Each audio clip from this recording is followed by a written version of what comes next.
Thank you all for coming or for visiting online. Due to COVID restrictions, doing a eulogy for this celebration of life was pretty much impossible. So we decided that we wanted to do something online so that people could access it.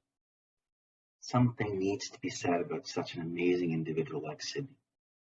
Many of her peers, being younger, might also appreciate this more than sitting in a sweaty hall for 20 or 30 minutes listening to an old guy like me.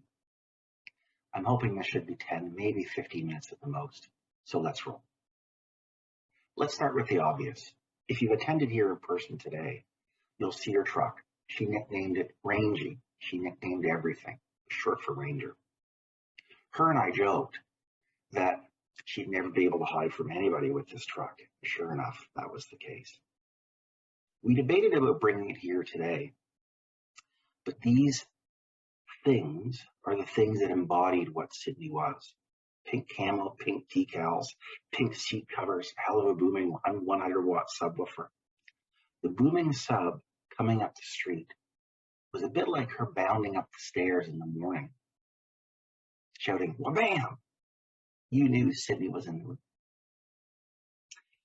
When she was quite young, Sydney was diagnosed with ADHD and was put on meds to slow her down. After a number of months, she explained that she didn't like the way the meds made her feel. And she wanted us to take them off, those meds. The fidgeting of her feet, her legs, were her signature Sydney tick. If you knew her, and we wonder sometimes if we had made her take them, we allowed her to stop. If she would have been the same vibrant, crazy girl that she was. As well as liking to dress up, like a pretty lady, makeup, dresses, Sydney loved being outdoors. She loved being active, fishing. She loved to hold up the first fish of the year and send me a text. She loved nature. She loved that. In the last few years, had been keen on shooting, dirt biking, and quadding. Hearing her speak about these things, then the stories afterwards, they were always an event. In true tomboy fashion, she was less intrigued with the classroom and gravitated towards making things with her hands and took advantage of a course for a first level machinist. She loved it, and CNC machines, metal shavings, the smell of oil, all quickly became part of Sydney's persona. And she loved being hands-on, and she was proud of the work she did. At work, on her truck, building an enclosure for Ziggy, brakes on one of her off-road vehicles, she wanted to be there and willing to learn as well. She started the tradition a few years ago, before Canada Day, by strapping a hockey stick onto the back rack of her truck, and then attaching a huge Canadian flag to it that would flap in the wind as she drove around. A month before Halloween, she came home with a 5-foot-tall skeleton. And as her helper, we planned and strapped the skeleton in the bed of her truck, hanging onto the stick. After Halloween, she replaced that skeleton with her Remembrance Day flag in honor of our vets. Then, onto holly and flashing lights for Christmas. She loved that truck, but she loved it when little kids would point and they'd light up and they'd laugh. We called her recounting her adventures the Sydney Show, as it almost seemed like it was a performance she had thrown together in the last moment to make us laugh. Sometimes I'd wait up just to hear about her night, and she'd make me and her mom and her sister howl. She had a funny but also pragmatic outlook on life, and especially people. I heard her again and again express frustration with someone, and in the next breath, apply her truck-sized empathy by trying to appreciate maybe they were having a tough time, and then musing how she might actually help them. Her empathy knew no bounds, and somehow this young lady was able to view people in very broad ways with very little judgment. This was part of her beauty. Unless you knew her better than from afar, this might be easy to miss, and she was a bit loud, and her fashion and colors may have come off brash. That's not the case. She was nothing like that. After a recent truck meet where Ford Rangers gather to yak about their trucks and show them off, she explained that when she arrived, she felt that some of the other, pretty much all male owners, may have been a little bit shy or put out about Sydney. But once they engaged, she developed a relationship and continued to be involved. As a Mopar guy, having a daughter that's such a Ford lover isn't easy. I joke. I loved her for all of her passions. The night before her passing, she came home from a bonfire of a small gathering and amused her sister and I with a story of arriving at this fire, seeing a praying mantis in the dusk, and then spending a few minutes hopping around trying to actually gently catch it, while people who she barely knew were looking on, wondering, WTF. She had us laughing hysterically. But in this story was the essence of Sydney. She loved animals and always wanted to be near them and protect them. The last count, we've had more than 45 pets over the last years, from finches to gerbils to rats to ferrets to cats, a dog, and most recently a chameleon. For all of Sydney's outsized personality, she also had a very stoic side to her. Sydney laughed easily, but she seldom shed tears. I recall when her neurologist confirmed with us that she had MS. I looked over at her face, and it wasn't blank, but there was very limited emotion on it. And only a couple of tears streamed down her face. In the 6 years, I've never heard her really complain. They only sometimes lamented that some of her offshoots were receiving the diagnosis. I suspect she kept any complaints to herself, and after finding pain cream and other over-the-counter meds cleaning out her truck the other day, I firmly believe that Sydney understood her diagnosis, had a handle on the prognosis and progression of the disease, and for 6 years, she really worked hard at flipping the bird to the disease, which is probably one of the things that motivated her to get out.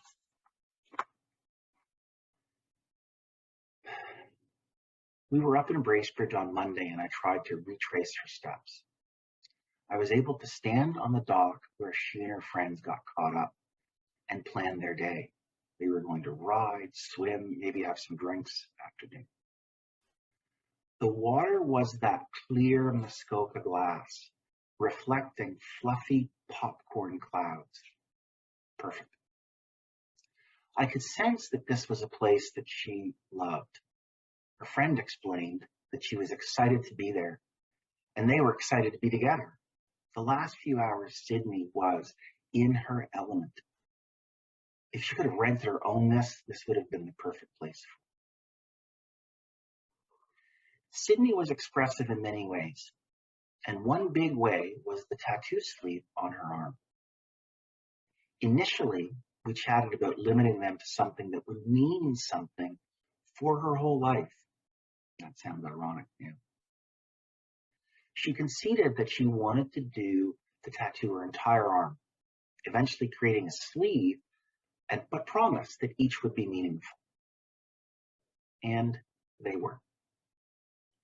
She started with never a victim, forever a fighter, immediately after her MS diagnosis. Then months later, the four of us went as a family, imagine that, for tattoos, and she added the cherry blossom, representing how beautiful but fleeting life is. Next, she added 2 koi fish, which I came to understand, based on their coloration, represented her parents. Next was she added an image of our family's dog, Chester. Sydney begged and begged and begged for a dog for years, and finally I acquiesced. She picked him, and we kept that name. She loved that dog. Next was the death moth, which was both a connection to her sister and a sign of resilience, another symbol of flipping the bird to MS. The last tattoo she had done within the last month were some words from a Leonard Skinner song. That's my generation, not hers. But she did love country. The song was Simple Man. She pulled the words from two separate verses. Take your time, don't live too fast. Troubles will come and they will pass. Don't you worry, you'll find yourself. Follow your heart and nothing else. Ironically, it was written by two of the band members after personal tragic losses. I'm going to leave a link to that video along with a couple of other songs that are very Sydney in the comment section. Everything Sid did was a huge dose of enthusiasm and commitment, especially when it came to people and relationships. She loved people dearly. What can we take from this tragic event? Well, here's kind of what I'm thinking. I'm going to try and open my heart to people, everyone. I'm going to try hard to be empathetic and try and put myself in somebody else's shoes. It's hard to do. I'm going to work really hard to listening to people and hug your kids. Tell them you love them. Don't be shy with that kind of stuff ever. Seize the moment. If an opportunity presents itself to go fishing, to go quadding, to go see friends, seize the moment. Try something new. We live in a beautiful country. Get out in nature and enjoy it, embrace it. One of her friends said that Sid came to them in a dream. And she told this friend in this dream that everything will be okay. So clearly, everything is not okay. Many worlds, not just ours, have been crushed by this. But I believe Sydney is speaking to all of us. She's telling us to be gentle with ourselves. Don't judge this. If you didn't talk to her in 2 days or you didn't say something, it's okay. She would not judge you. She knew how you felt.